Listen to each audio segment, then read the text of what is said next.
Good morning, students. Today is Thursday, 29 April 2021.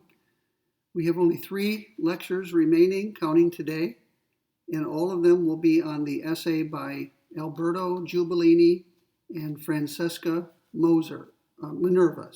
Francesca Minerva. Now, today we're going to focus not so much on their essay, but on a handout that I prepared for you entitled A Taxonomy of Euthanasia. So we're going to spend today discussing euthanasia, and when we meet again later this week, probably Saturday, we'll connect this topic up to the essay by Giubilini and Minerva. So we're going to spend one day on euthanasia, that's today, and 2 days on the essay itself. And you'll see the connection on Saturday. The exam is 12 days from now. I told you that I would continue to remind you. Make sure it's on your calendar. It's on the 11th of May. There have been several postings on Canvas. I have posted 3 readings by Giubilini and Minerva. The first is their original essay as it appeared in a prominent publication. Then, because their essay was met with such a hostile reaction, they wrote up a short blog post on the website of the journal, and they were defending themselves from some of the charges. So I posted that for you. It's entitled something like, let me check my reading list. The title of their, I may not have it here in my notebook. Anyway, it's a blog post on their original essay. And the third item is a short or 2-page clarification that appeared when their article was first published in the journal itself rather than just online. So there are 3 readings by Giubilini and Minerva, and they're posted in the order in which you should read them. Read the original article first, then their blog post, and then their short clarification. Okay, so those 3 things are posted. There's also a reading on the Groningen protocol, and all I'll say for the moment is that we'll discuss it on Saturday when we get to the first lecture on Giubilini and Minerva. We'll talk about that protocol, but you should read the essay and get as much out of it as you can, and then when we talk about it during my lecture, you'll understand what I'm saying. I've also made 2 handouts for you. The first one is this. It's called A Taxonomy of Euthanasia, and that's what we're going over today. And I also posted a 1-page handout entitled Euthanizing Animals. And we'll talk a little bit about that on Saturday. And the final item that I've posted for you is a New York Times obituary of Karen Ann Quinlan. You may have heard her name. She, in the 1970s, a young woman, went to a party. It looks like somebody put something in one of her drinks, and she lapsed into a coma. And the obituary explains all of the details of the case and what happened in the courts thereafter. So I'll make reference to the Quinlan case at some point in the next 2 lectures. So all of the items that are posted will be discussed in due course. So be patient. In the meantime, simply print them and read them so that when I bring them up in my lectures, they'll be familiar to you. Okay, so today we're discussing euthanasia. Let's go over this handout. You can think of this handout as my lecture for today, and I'm going to read it with you, and I'll pause here and there to add detail or to explain something that may not be clear to you. If this were a classroom setting, you could raise your hand and ask questions. That's not possible in this format, but if you have a question about anything that we say today, then send me an email and I'll try to explain it to you. Okay, here we go. Now it's a 4-page handout. I've printed mine on 2 sheets of paper, so I hope you have it in front of you. If not, you may want to pause the video right now, go print this handout from Canvas, and bring it back and follow along with me as we go through it. Okay, so my goal is to help you understand what euthanasia is and what types of euthanasia there are. Okay, let's begin at the top. The English word euthanasia, which I'm sure you've heard, derives from the Greek words ou, which is spelled EU, and that means well or good. And it appears in words like eugenics, eulogy, euphemism, Eucharist, euphony, and euphoria. So a Greek word, EU, means well or good, and it shows up in many different English words, including euthanasia. The other Greek word that gives us the word euthanasia is thanatos. Thanatos, it means death, as in thanatology. Now you may not know this, but there's a scientific field called thanatology. It's the scientific study of death and dying. So when you put EU together with thanatos, you get the word euthanasia. So it means literally a good death.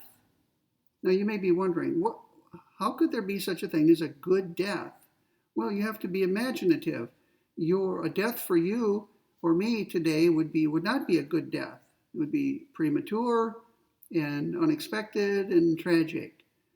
But what if someone is terminally ill and in terrible pain that cannot be relieved through pain medication? For that person, death may come as a relief. Death is an escape from a terrible, miserable situation.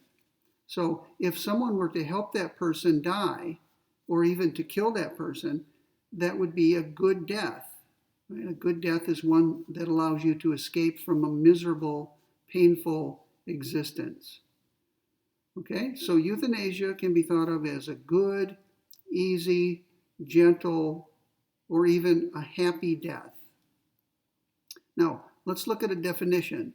This is from a very good dictionary that I happen to own. It's entitled The New Oxford American Dictionary, and it came out in 2010, just a decade ago. And here's how it defines the word euthanasia. Quote, the painless killing of a patient suffering from an incurable and painful disease or in an irreversible coma, unquote.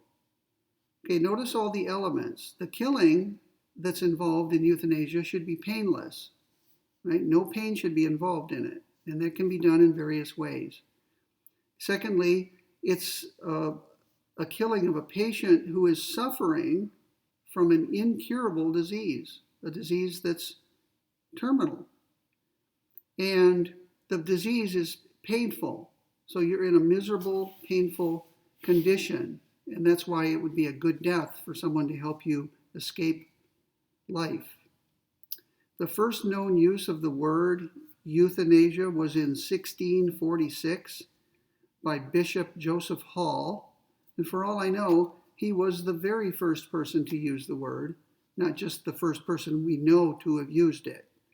And he may have coined it. He may have coined the word. He probably knew Greek, and he needed a word to describe a good death.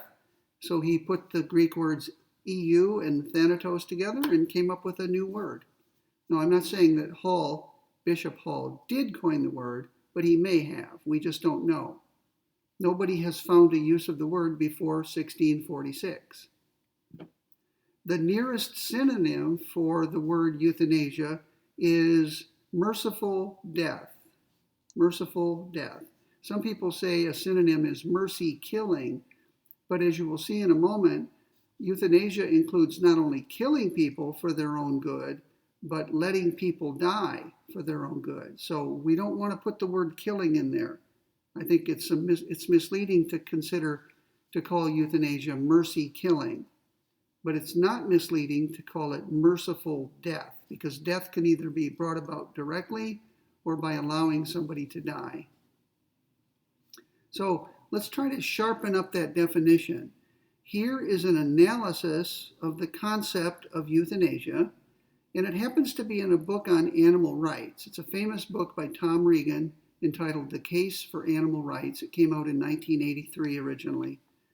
And the reason Regan is discussing it is because he says that we talk about euthanizing dogs and cats, And he says that's inaccurate. What we're doing to dogs and cats is not euthanizing them.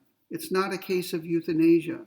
And he goes on to explain why that's the case. In fact, the other handout that I have posted for you entitled Euthanizing Animals is precisely on this topic.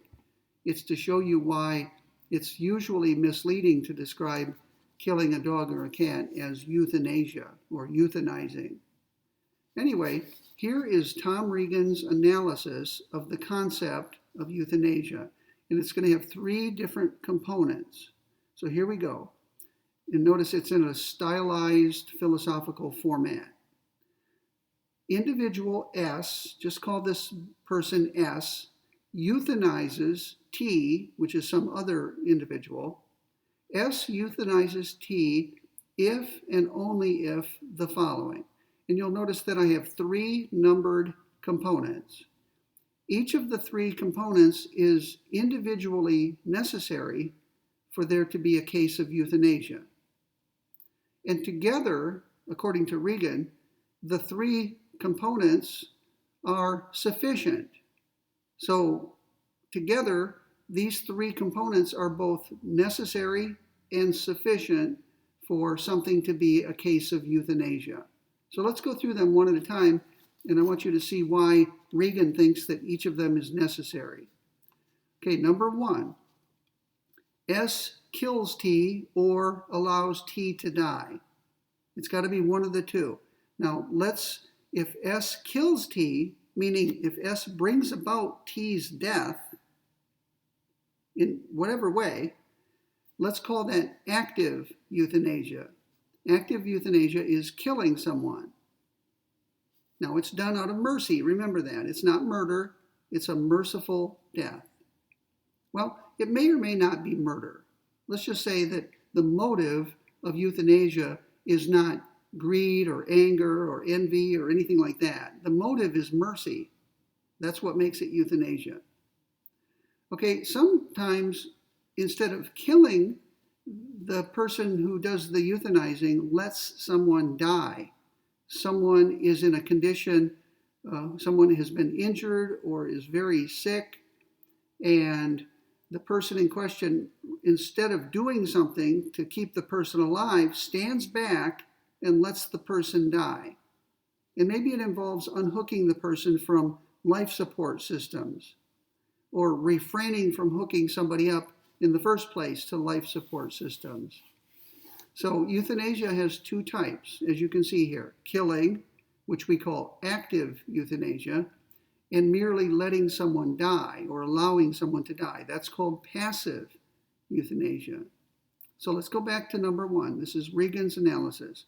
S euthanizes T if and only if the following. Number one, S kills T or allows T to die by the least painful means available.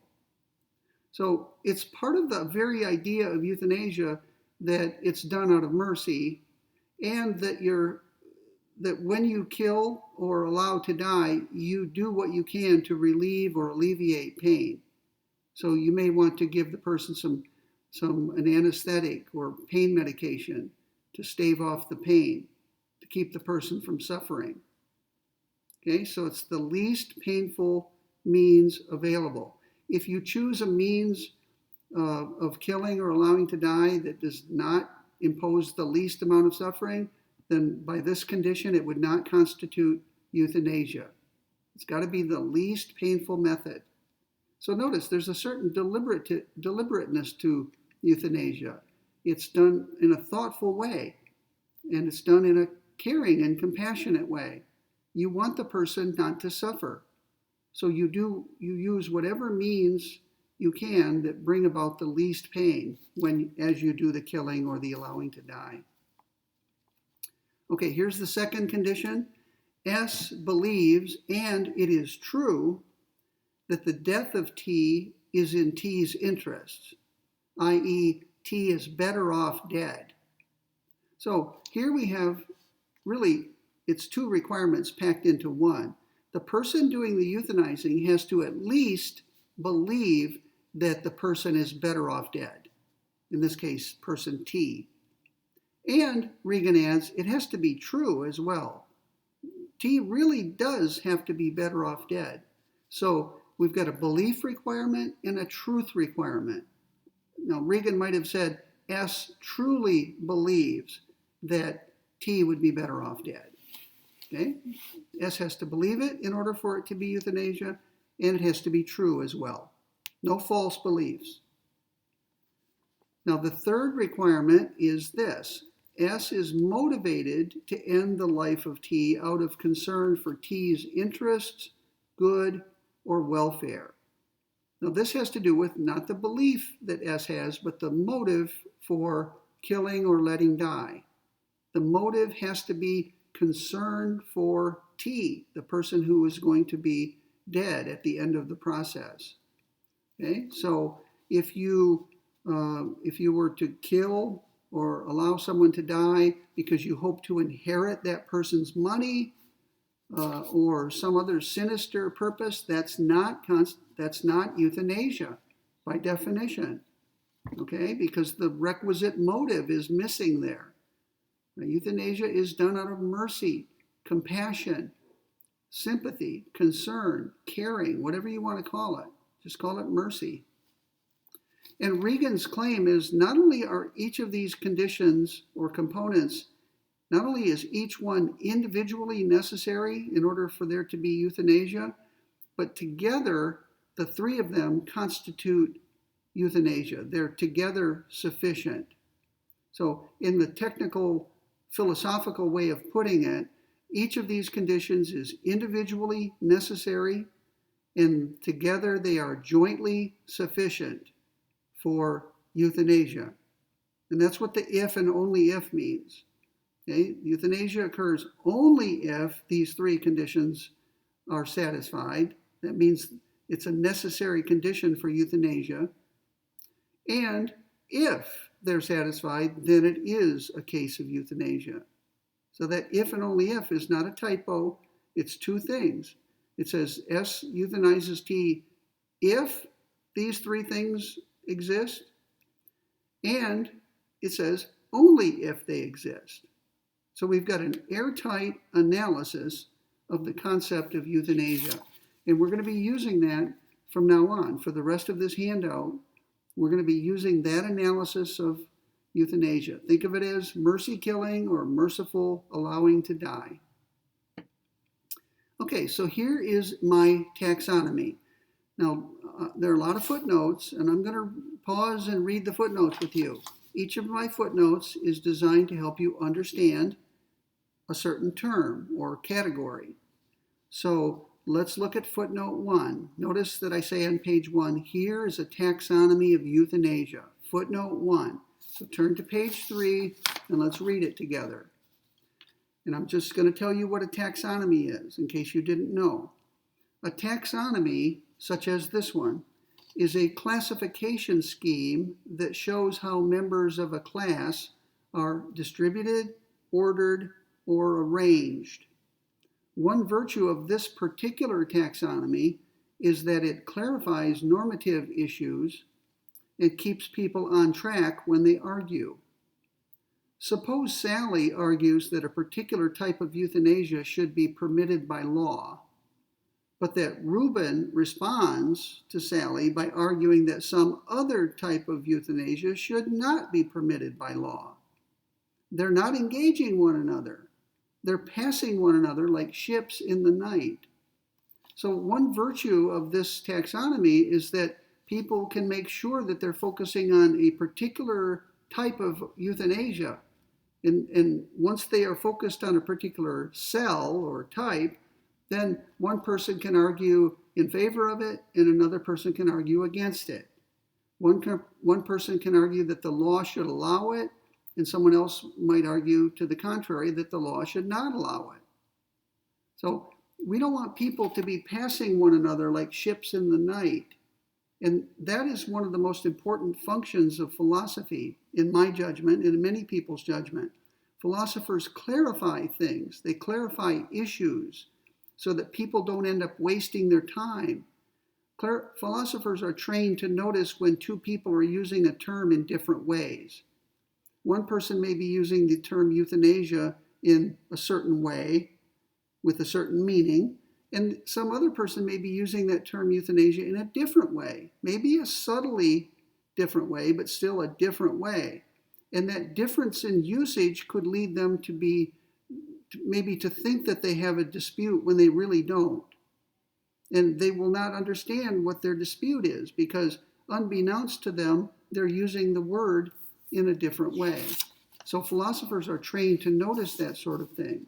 A philosopher is kind of a monitor. A philosopher's monitor debates. The philosopher might say at a certain point, "Excuse me, you two, I notice that you're using the word euthanasia to mean such and such, and you over here appear to be using the word in a different way, a slightly different way. You've got to define the term in the same way before you can carry on and have a conversation or a debate." So the philosopher's job is just to clarify and keep arguments on track. And that's what I'm trying to do here with this taxonomy. Okay, that's footnote 1. Let's move on. If you look at the taxonomy, here it is on page 1 near the bottom, you'll see that there are 3 rows on the left side and 2 columns on the top. And 2 times 3 is 6. So there are 6 cells in this taxonomy, or if you will, 6 categories. Now, let's focus on the 2 columns, and each of them has a footnote. Let's begin with active as opposed to passive. Remember, this is a taxonomy of euthanasia, so these are 2 types of euthanasia: active euthanasia, which we can abbreviate AE, and passive euthanasia, which we can abbreviate PE. So let's look at footnote 2. That's where I explain the term active. Footnote 2. Active euthanasia, or AE, is merciful killing. It's active. It's an act of killing. To kill X, roughly speaking, is to cause, i.e. bring about, the death of X. So that's just a standard definition of killing. To kill something is to cause its death, to bring about its death. Now, what's the legal status of active euthanasia? Let's bring in a new consideration as we go along. What's the legal status of each of these categories? According to law professor Lawrence O. Gostin, and I give a citation to his article was published in 1993 in the Journal of Law, Medicine, and Ethics. And here's what he said. Now, he's a law professor, so he speaks with some authority on this topic. He says, "A physician who directly takes the life of a patient commits a criminal offense, even if the patient desires to die." A criminal offense. A physician would be regarded as the agent of a patient's death if she administered medication or other medical procedures with the intent or knowledge that the patient would die. Thus, the administration of a lethal injection is a crime, irrespective of the patient's wishes, quality of life, or prognosis. So, unless a particular state has, by legislation, decriminalized active euthanasia, it's a crime. That's what Professor Gostin is explaining to us. Active euthanasia is a crime unless a particular state has specifically said that it's not a crime. Even Oregon, remember we talked about Oregon when we discussed the Brandenburg versus Morris case. Even Oregon, which is far ahead of other states in allowing physician-assisted suicide, even Oregon doesn't allow physicians to kill their patients. What it does is allow a patient to initiate a procedure, and the physician's role is to assist the patient in ending his or her life. It's suicide. It's not homicide. The physician doesn't do the killing. The patient kills him or herself. The doctor merely writes a prescription for a lethal drug that the patient can then fill and decide whether to use. The doctor is out of the picture at that point. So it's a case of suicide, not homicide. That's why it's called physician-assisted suicide. Okay, so even Oregon doesn't decriminalize or make legal active euthanasia. And to my knowledge, no state does. We could say if Oregon doesn't, then no state does. Okay, that's footnote 2. So active euthanasia from now on is simply killing another out of mercy. Passive euthanasia, that's the other type. Let's look at footnote 3. Footnote 3, passive euthanasia, which we might abbreviate PE, is merciful allowing to die. What does that mean, allow to die? Well, let's analyze it. To allow X to die, roughly speaking, is to be in a position to keep X alive and to believe that this is so, but refrain from doing so. So an example would be a patient is brought in, has been terribly injured and brought to the emergency room. The patient who is competent, we have to assume that the patient's competent. The patient informs the doctor, do not do X, do not save my life, do not hook me up to the machines that are designed to keep me alive. If the doctor, respecting the patient's wishes, stands back and refrains from hooking up the machines, and the patient dies, that doctor would be engaged in passive euthanasia. If I'm assuming the doctor believes that it's in the patient's best interest to die, rather than continue living in a mutilated or painful condition.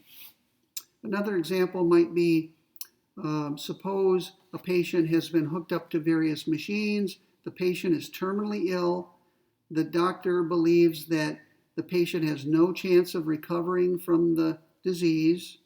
The patient is in terrible pain that cannot be alleviated. The patient says, doctor, remove me from the machines. If the doctor does so for the sake of the patient, for the good of the patient, that would be a case of passive euthanasia. Okay? So let's go back to footnote 3 and continue reading. According to law professor Gostin, quote, there's no criminal liability for failure to act unless there's a legal duty to act. The physician certainly has a duty toward her patients and ordinarily must use professional skill to promote the patient's health and save life.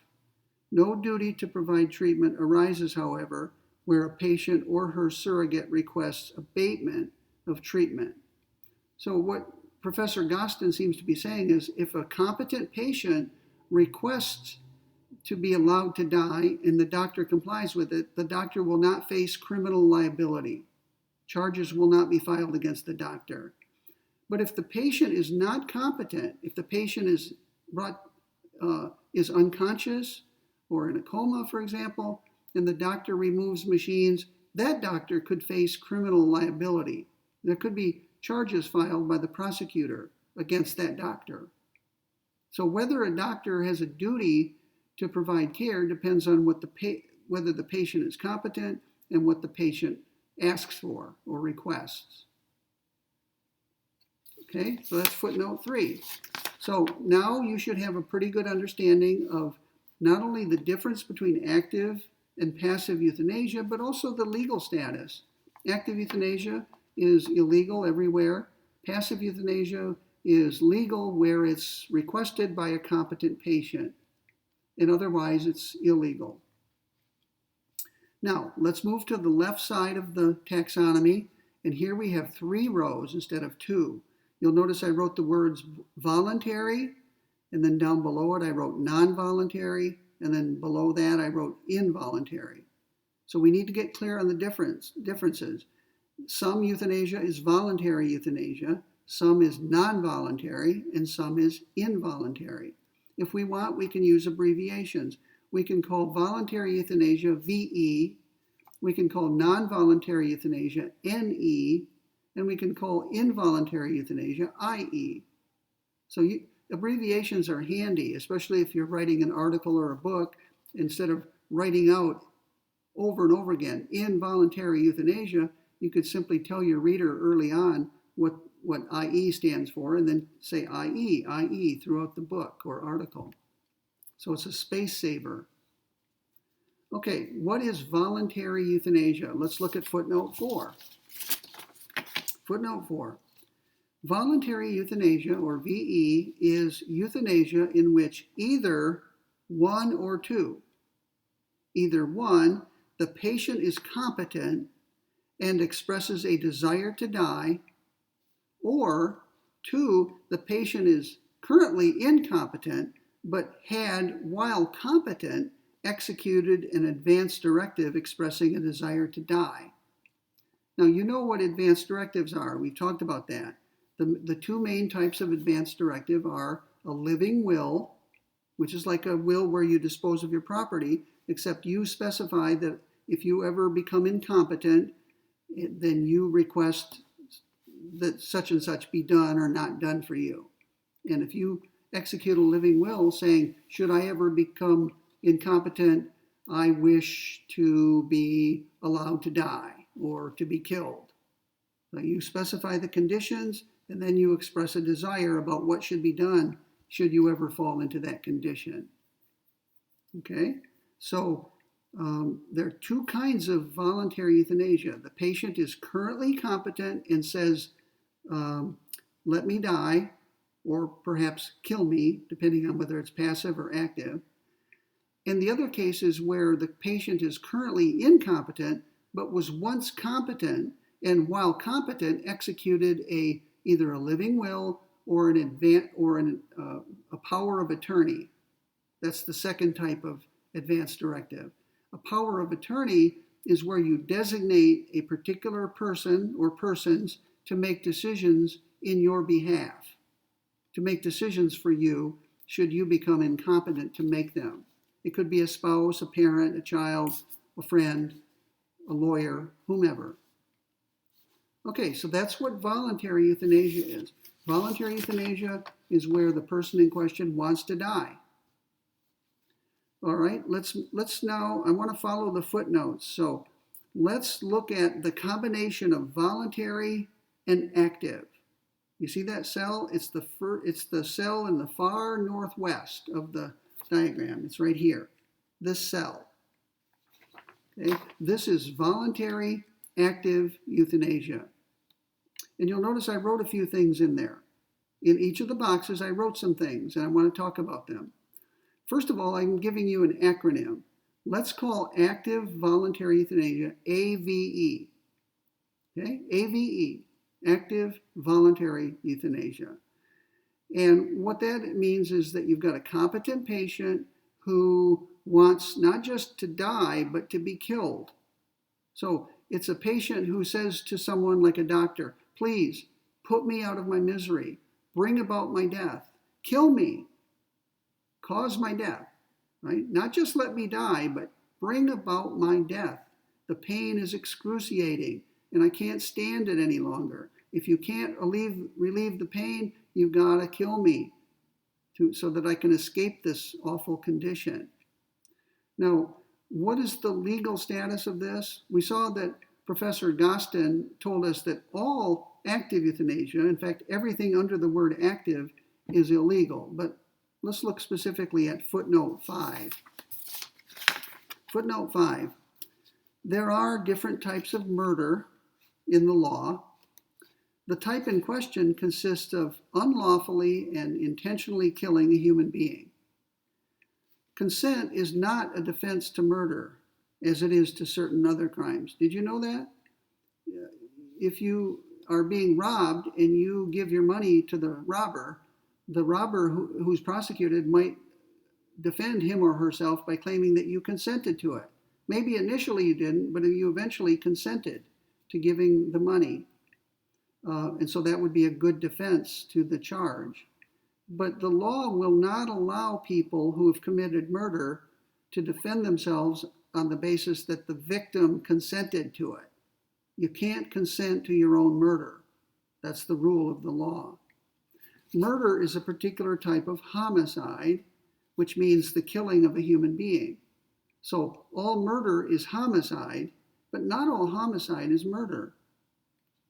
Not all homicide is even criminal. A person who commits AE, active euthanasia, may be prosecuted for voluntary manslaughter rather than murder. So if you go back to the taxonomy, looking in that cell, you'll see I wrote murder or manslaughter. If someone commits active voluntary euthanasia, that person is subject to being prosecuted for murder or perhaps for manslaughter, which is a lesser offense, but still a felony punished quite severely. Okay? Now, naturally, doctors would be reluctant to engage in active voluntary euthanasia. And I think they would explain that to their patients. If a patient said to me, if I were a doctor, please, the pain is unremitting and horrible. I can't stand it. Unless you can relieve my pain, please kill me.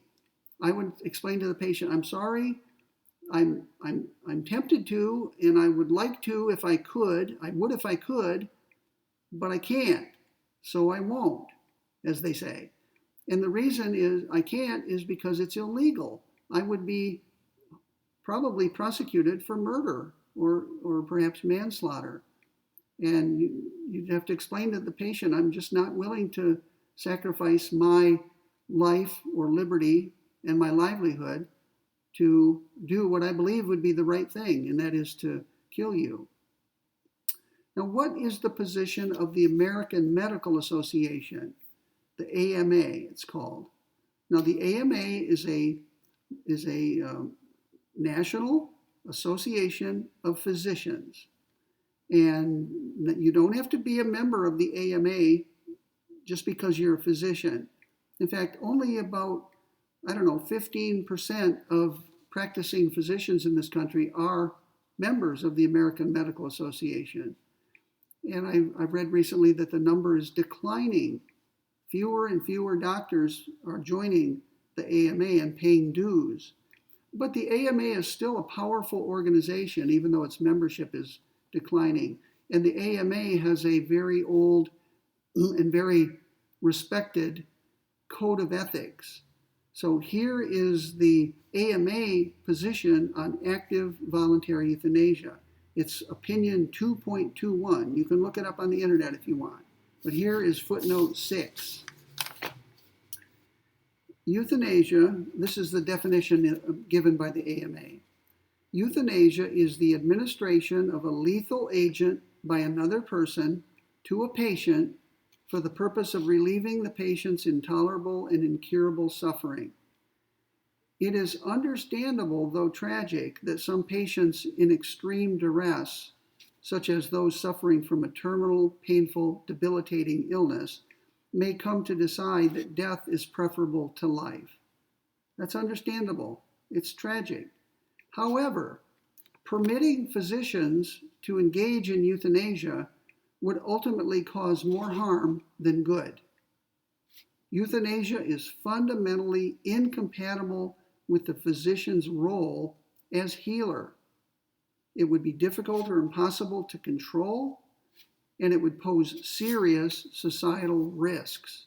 So the AMA's position is clear, not just on active voluntary euthanasia, but on all kinds of active euthanasia, the whole column. Now, Professor Gostin explained earlier that all active euthanasia is criminal.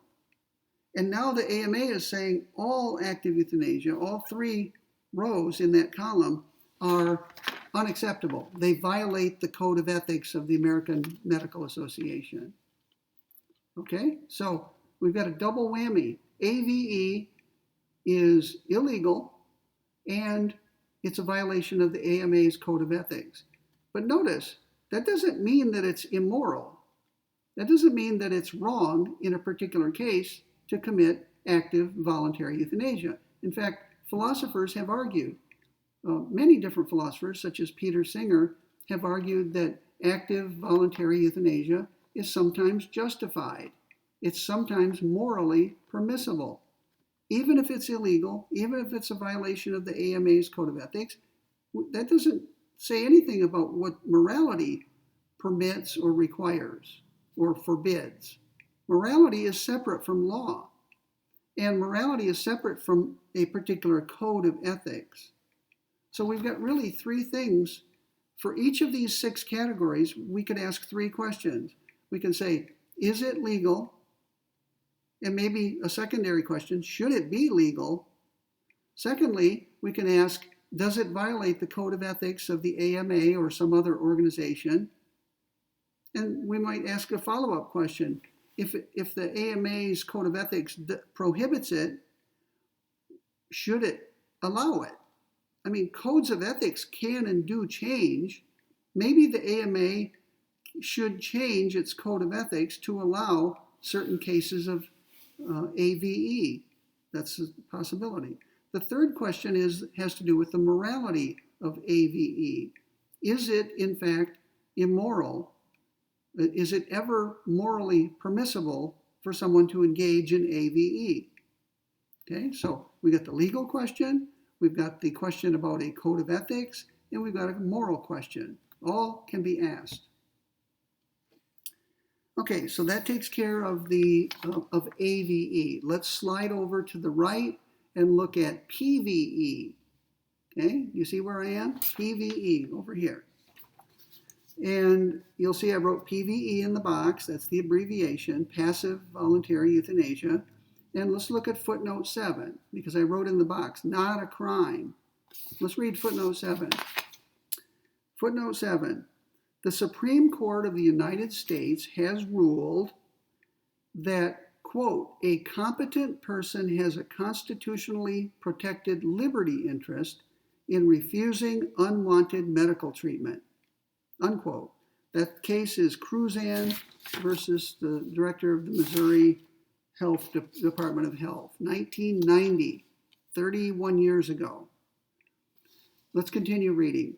Incompetent persons have the same liberty interest as those who are competent, but states may require that there be clear and convincing evidence of the incompetent person's desires. So someone like Nancy Cruzan was in a coma. She couldn't make a decision for herself, and she had no advance directive, no living will, no power of attorney. So testimony was taken at trial as to what her wishes would have been. And what the Supreme Court said is, whenever a proceeding like that takes place, there has to be clear and convincing evidence of the person's desires in order for them to be acted upon. And there may not be such evidence. Maybe there's not enough evidence either way as to whether Nancy Cruzan would want to be allowed to die or not allowed to die. She was hooked up to machines at the time. Okay, so go back to the cell entitled PVE. It's not a crime. In fact, people have a constitutional right, according to the Supreme Court, to say, no, I don't want to stay hooked up to the machines. I want to be allowed to die. Okay, the court says you have a right to say that and to have that respected. What's the AMA position on this? It's opinion 2.20. Look at footnote 8. Footnote 8. The principle, and this is from the AMA Code of Ethics, the principle of patient autonomy requires that physicians respect the decision to forego life-sustaining treatment of a patient who possesses decision-making capacity. You'll notice I put the Latin word sic in brackets. That means thus, and the word forego is misspelled. It should be F-O-R-G-O without the E. It's a picky thing, but I try to be precise in my handouts.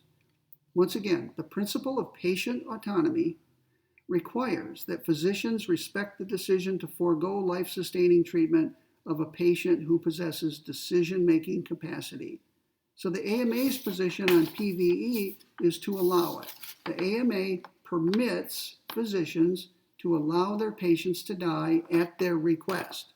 Notice this is voluntary euthanasia. That's all we've been discussing so far. Okay, let's now move on to non-voluntary, the second of the 3 rows. It's footnote 9 this time. Footnote 9, and I'm flipping to page 4 to get the footnotes. Sorry about that noise. It's pretty annoying, I'm sure. I'll try to stop doing that. Footnote 9, non-voluntary euthanasia, which we might abbreviate NE, is euthanasia in which, 1, the patient is incompetent, currently incompetent, and therefore incapable of expressing a desire either to live or to die, and 2, the patient has not executed an advance directive. So non-voluntary euthanasia is for those patients who are currently incompetent, and unfortunately, when they were competent, they never executed an advance directive, either a living will or a power of attorney. So it's considered non-voluntary. It's not voluntary because that requires a patient who's competent or one who was, when previously competent, left an advance directive. And these are not involuntary acts either, because as you will see, that also requires a competent patient. So non-voluntary euthanasia would include cases like Nancy Cruzan, who was in a coma. It would include cases like Karen Quinlan, who was in an irreversible coma. And they were both hooked up to life support systems. And the family members at some point asked that those machines be taken off. And if that had been done, that would be a case of non-voluntary passive euthanasia, okay, or PNE, passive non-voluntary euthanasia. Okay, so let's take a look at the cell that's headed ANE. Okay, this one right here, ANE. As Professor Gostin explained earlier, all of the active euthanasia, all of those cells are illegal, either murder or manslaughter, so we don't need to go back over that. And for the same reason that the AMA forbids doctors to kill their patients at their own request, well, surely the AMA prohibits doctors from killing patients who are not even competent. So both of those, not only does the law prohibit this, but the AMA prohibits it as well. Let's move over to PNE. That's the one I was talking about with Karen Ann Quinlan and Nancy Cruzan. PNE is not a crime, and get this, the AMA permits it. Let's read footnote 10. Footnote 10. According to the AMA's Code of Ethics, if the patient receiving life-sustaining treatment is incompetent, a surrogate decision maker should be identified. Interesting. So, given that you're incompetent, you yourself can't make the decision, and I'm assuming that you never executed an advance directive when you were competent. So what do? The AMA says a surrogate decision maker must be appointed for you, and that person will make decisions about whether to remove the machines or leave them on. Okay, a surrogate decision maker, that means someone who makes decisions in your place, for your benefit, for your good. It could be, again, a family member. It could be someone appointed by a court as a guardian. It could be a trusted attorney or friend. Really, it could be anyone.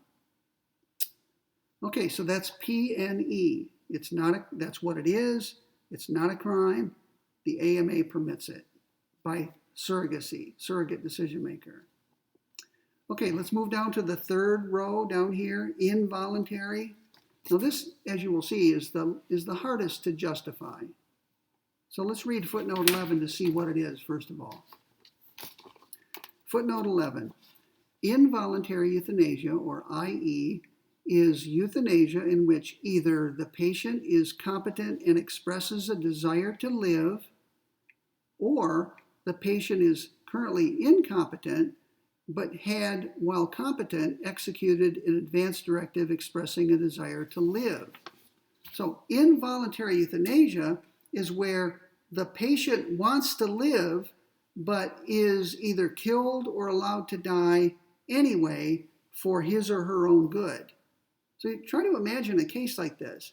I mean, probably there are few, if any, in the real world, but here's what it would look like if there were any. A doctor who cares very much about the well-being of a particular patient is talking to the patient. The patient is in terrible pain, great agony, and the doctor can't do anything to alleviate it.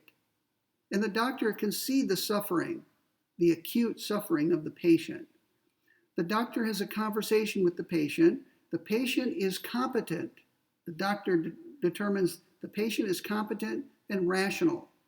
The doctor says to the patient, look, I can give you a lethal injection that will bring about your death, and you will therefore cease suffering. The pain will stop. Or I can remove, that's active euthanasia, or I can remove the machines from you and let you die. The patient responds, no, doctor, I know I'm in terrible pain, and I don't know how long I can stand it, but I want to stay alive, at least for the time being. So do not kill me, and do not take the machines off me. I want to live.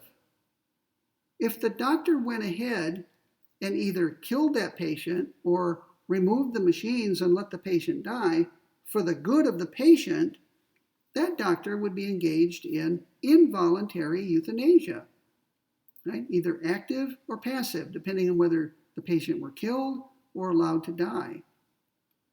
Now, I've always kind of jokingly said, although this is not a joking matter, we're talking life and death here, but what's the acronym for AIE?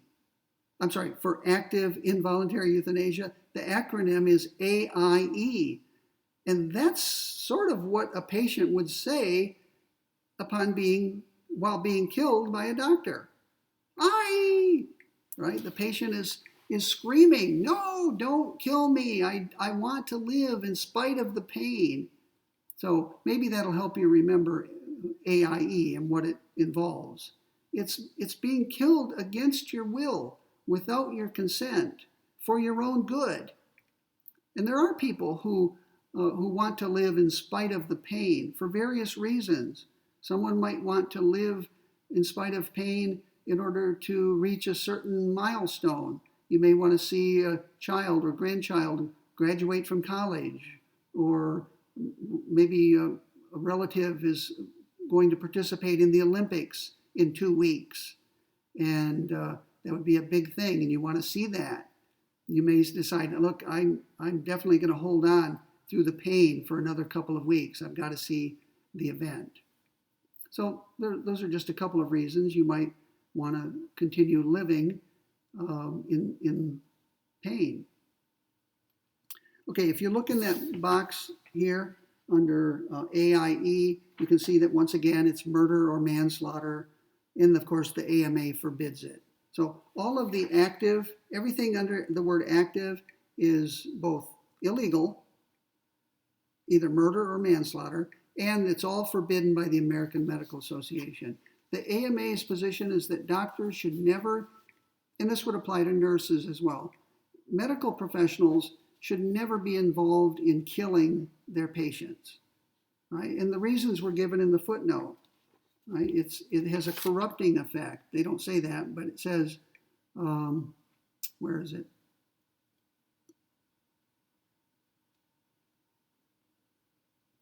Well, I'm not finding it right off the bat. Maybe it was on the first page. Yes, right, it's footnote 6, sorry about that. Permitting physicians to engage in euthanasia would ultimately cause more harm than good. And they're talking about active euthanasia here. Euthanasia is incompatible with the physician's role as healer. It would be difficult or impossible to control it. See, the AMA is saying that would open up a Pandora's box. Right? Once we allow physicians to kill patients, we could end up justifying or allowing far more cases of it than we intended or that we want to. And it would pose serious societal risks, perhaps a slippery slope. If we allow doctors to kill patients, then before you know it, if we allow doctors to kill patients because they're in terrible pain and will die soon anyway, might we not end up in a situation where doctors kill patients because they're viewed as socially undesirable or a burden on society?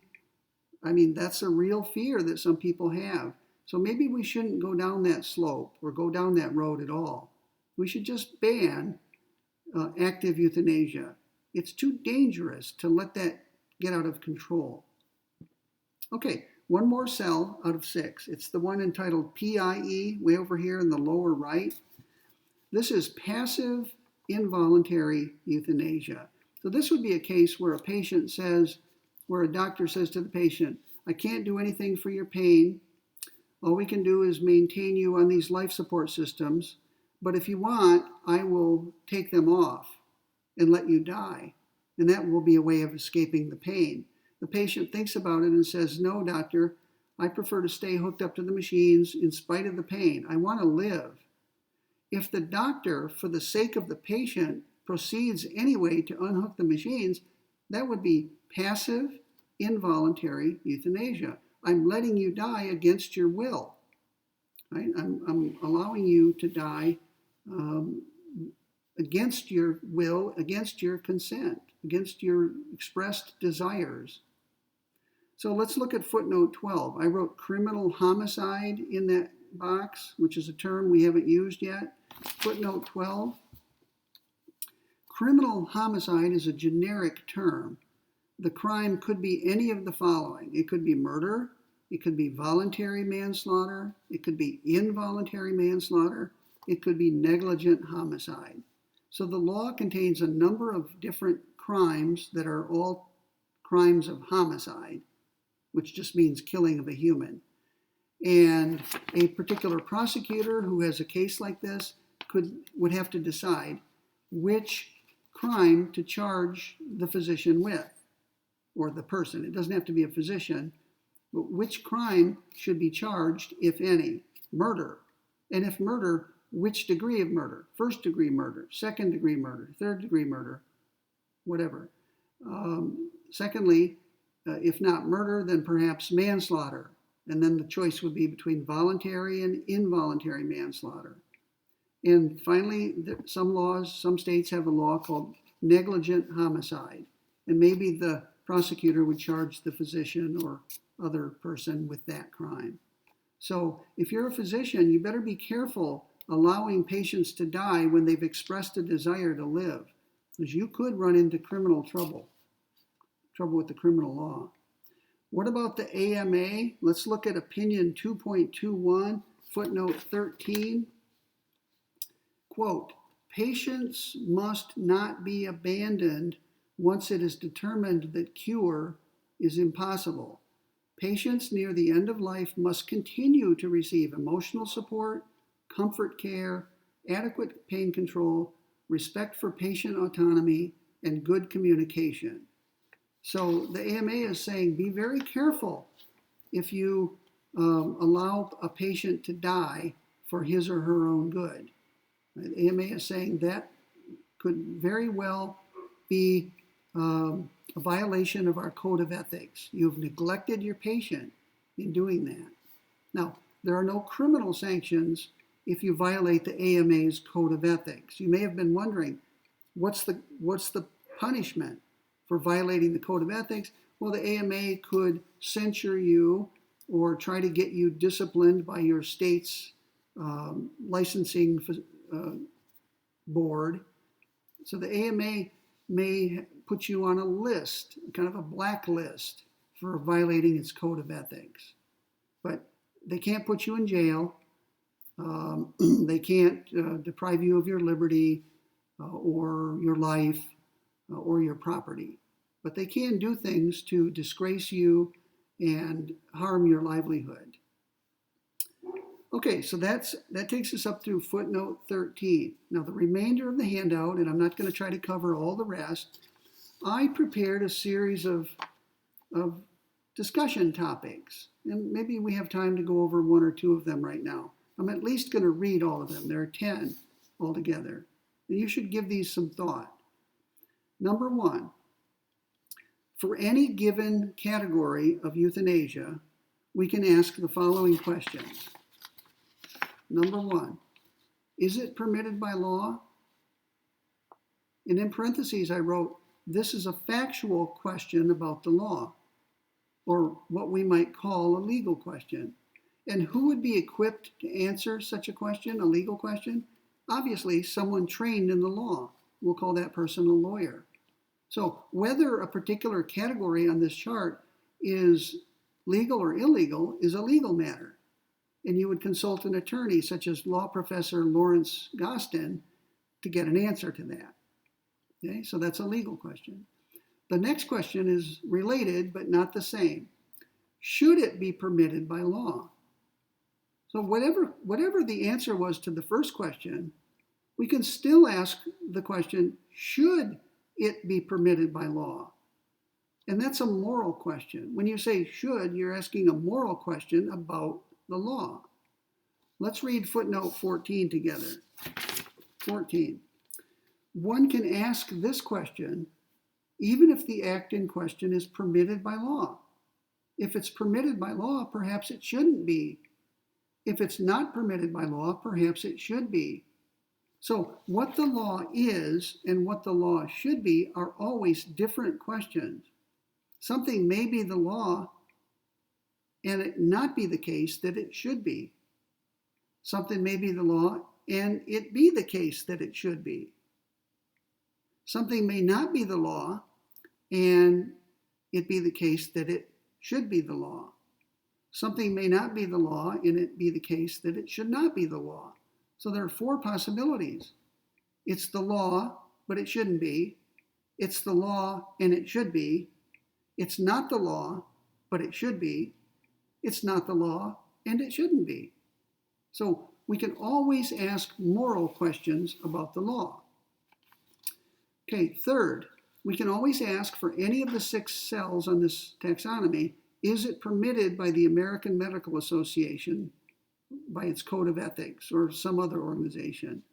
This is a factual question about a particular code of ethics.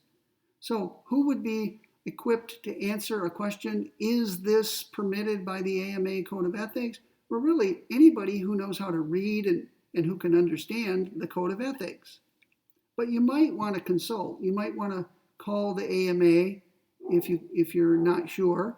Maybe the AMA would let you talk to one of its staff members and help you understand whether a particular act is covered by the AMA's code of ethics. The fourth question is the moral question. Should the act be permitted by the AMA? And that's a moral question about the AMA's code of ethics. Next question, we can ask straight out moral questions. For a particular category on the taxonomy, we can ask, is it permitted by the prevailing moral code? In other words, there's a prevailing moral code in society. Think of it as conventional morality, the code that we happen to have, for better or worse. And we could ask, is this particular act in accordance with the prevailing moral code? Yes or no? That's a factual question about conventional morality. And finally, we can ask the moral question. Should it be permitted by the prevailing moral code? In other words, should the prevailing moral code be changed? Footnote 16, do we want to bother with that one? No, that's enough. So there's a whole range of questions to be asked about any particular cell, like PIE or AIE or ANE. Any of those 6 can be subjected to at least these 6 questions. Okay, topic number 2. Some people make a slippery slope argument against AVE, active voluntary euthanasia. They argue that AVE makes ANE and AIE inevitable, the former of which is bad, the latter very bad. The claim is not that AVE is wrong, but that it is too dangerous to permit. So let me explain that, what I have in mind there. Some people have argued that we should not allow, by law, AVE. We should not allow people to kill others at their own request for their own good. Why? Because, according to the argument, if we allow AVE, it's inevitable that we're going to be allowing ANE. People who are not competent are going to be put to death for their own good. And that would be very bad. And if we ever get to that point where we're allowing ANE, we might go further and allow AIE. We might allow people to be put to death against their will. Not just without their consent, but against their will, involuntarily. And that would be very, very bad. Right? So however bad ANE is, AIE is even worse. So it's a slippery slope, arguably. So we better not even take the first step. We better not allow AVE, because if we do, we're going to slide all the way down to AIE, and we don't ever want to be there. So, reason backward. We shouldn't allow AVE. Okay, read over topic number 3. I quote James Rachel's there. Let's see, 4. Let's look at number 5. Which of these 6 categories would you say is the easiest to justify? Well, as between active euthanasia and passive, what would you say is easiest to justify? Probably passive, because you're not the agent of death. You are simply doing something to allow natural processes to occur, taking somebody off a life support system, for example. So passive euthanasia is easier to justify than active. That's the first point. Now, which of the other 3 would be easiest to justify? Voluntary, non-voluntary, or involuntary? Well, involuntary euthanasia would be very hard to justify. Non-voluntary euthanasia would be not quite as hard to justify, but still hard because you've got an incompetent patient. Voluntary euthanasia would be the easiest to justify because you've got a competent patient who wants to die, who wants to be killed. So, which of the 6 would be the easiest to justify? Passive voluntary euthanasia, PVE. Of the 6 types, PVE is the easiest to justify. What would be the hardest to justify? Well, use the same logic. It would be some form of active euthanasia, not passive, and it would be involuntary, because that's the one that goes against someone's will. So AIE would be the hardest to justify. And I don't know of any philosopher who's tried to justify AIE. Some philosophers call it outright murder. James Rachel's, who's in favor of AVE, has claimed that AIE is murder, plain and simple. Let's not try to defend it or justify it. Right? If you kill someone against his or her will, even though your motive is to alleviate that person's pain, you're still a murderer. Right? The good motive does not take you out of the category of a murderer. All right. Number 6, number 7, 8. 8's interesting. Where does physician-assisted suicide fit into the taxonomy, if it does? Well, the quick and dirty answer is it doesn't go in this taxonomy at all. Although, maybe I speak too quickly. Clearly, physician-assisted suicide is not active euthanasia, right? Because active euthanasia is where S kills T. And if it's a case of physician-assisted suicide, then T kills T. S is just helping T kill T. Okay, so the first point is physician-assisted suicide, if it goes on this taxonomy at all, it does not go in the active column. Well, let's look at the passive column. What if a doctor did something to assist a patient in killing him or herself? The doctor is allowing you to die.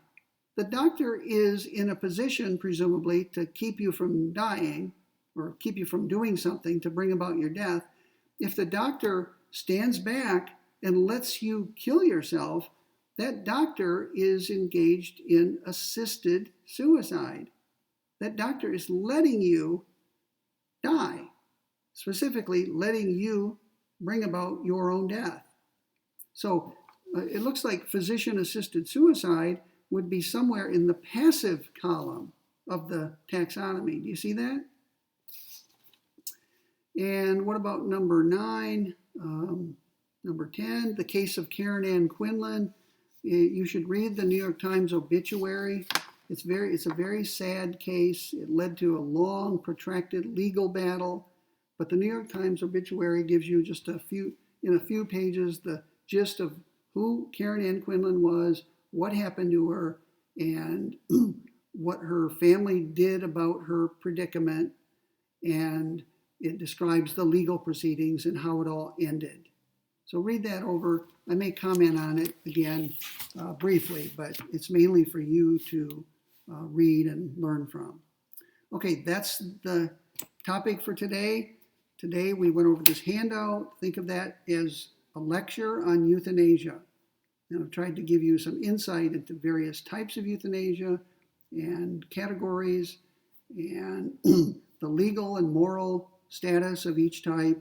So I can easily ask you a number of questions on the exam about just this handout. So study it carefully. If you have any questions that you can't answer by reading it carefully, send me an email and I'll be happy to answer them. So we're an hour and 11 minutes into the lecture. That's enough for one day. We have 2 days remaining. The second day, the first of those 2 days will be, Saturday, because I'm going to do my ethics lecture tomorrow, Friday, and the second lecture for you this week will be on Saturday. Sorry about that. And then we have only one more lecture next week, and I promise I'll get it up no later than Wednesday, maybe as early as Tuesday next week. And then we'll be done. All the lecturing will be done, and from that point on, you'll be studying the readings, the postings, and my videos. And you will then take the exam on the 11th of May in the usual way. So have a great day and a great tomorrow, and I'll see you back on the computer on Saturday.